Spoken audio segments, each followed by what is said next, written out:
Animal rights, the spiritual case. Today there is an abundance of movements arguing for many good causes for animal rights, particularly health reasons, environmental reasons. The outstanding feature of the founder of the Order of the Cross way back in 1904 was his great commitment to animals and to the rights of animals to life and to freedom from cruelty. He published a beautiful little book on behalf of the creatures, speaking up as those in many mystical traditions had done on the spiritual rights of creatures to existence, to living a life without fear. Today there are many reasons why we would want to give creatures their rights. They're legal reasons. There's cases going on in courts in New York and in London talking about moving animals from being objects to subjects. I mean, it wasn't all that long ago that under British law women were objects and slaves were objects and had no rights until they were moved to be subjects, and then they had rights. So there are legal movements to make animals subjects. But for members of the Order of the Cross, following the inspiration of our founders' teachings, the creatures or animals are central to human growth and human evolution. As one of the great Indian leaders said, without the birds and the animals, human beings will die of a great loneliness of spirit. And so when we are thinking of animals, I go back to our original aims and ideals of the Order of the Cross. And one of the central ones I read: to protest against and to work for the abolition of all national and social customs which violate the teachings of the Christ, especially as involve bloodshed, the oppression of weak and defenseless, the perpetration of the brutal mind, and the infliction of cruelty upon animals, war, vivisection, the slaughter of animals for food, for fashion, for sport, for medical experimentation, and any other kindred evils. And so we ask, what is the spiritual case for supporting the rights of animals? I'm going to talk about this in two dimensions. Firstly, the spiritual case for the human being, the human soul. And secondly, the spiritual case for the animal beingness and the animal soul. So as human beings, the quality of our body is based on what we consume. When animals go to abattoirs, of course, there's a lot of fear. They don't go voluntarily. And so we are consuming fear. We are consuming blood, which causes not just our physical body, but our finer bodies, our mental body, our soul. And we wonder why, when ingesting so much fear, there's an epidemic of fear and anxiety in our world today. You become what you eat. Right through to the spirit. The body is not separate. It is the human temple that houses the soul and the spirit.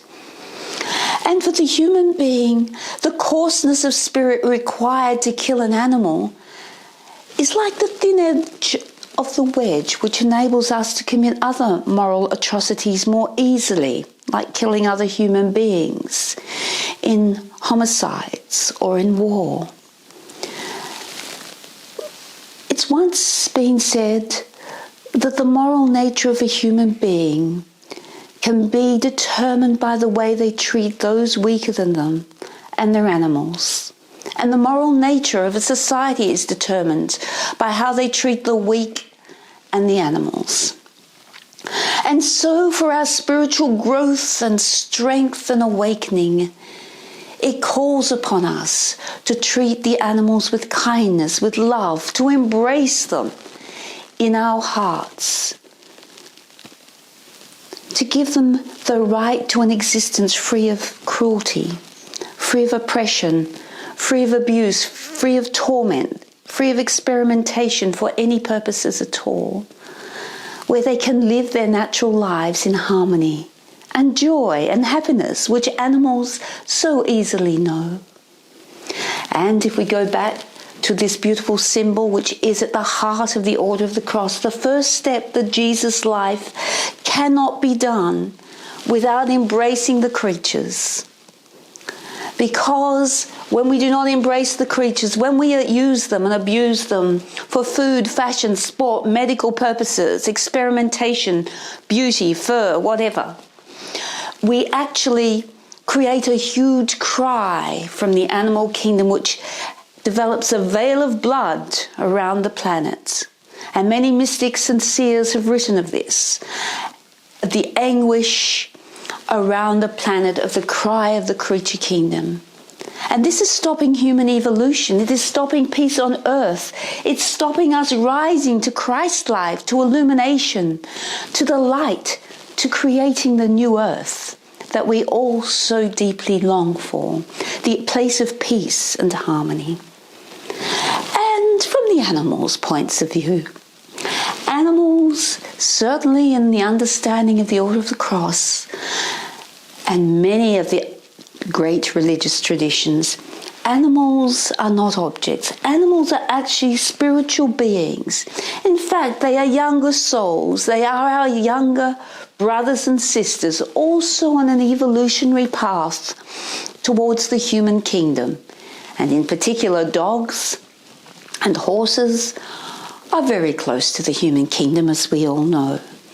And so we need to honour the evolutionary rights of these creatures, the spiritual rights, to grow through the creature kingdom into the human kingdom and come to know and manifest in fullness the qualities of a human being, just as humans are evolving towards the angelic kingdoms and the kingdoms of the celestial beings and eventually the gods. We're all on one great evolutionary spiral, and the creatures are simply coming a little behind us. And sometimes by the qualities they manifest, one might think a little ahead of some of us at some times.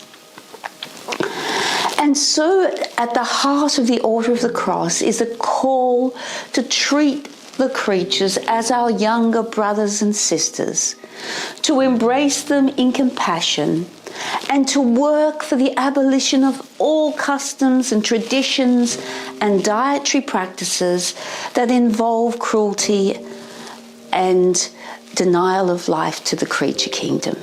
And Order members were very strongly involved in the early days in the vegetarian movements, the vegan movements, beauty without cruelty, and there's so many, many other causes in which the creatures deserve that we speak up for them, that we become their voice.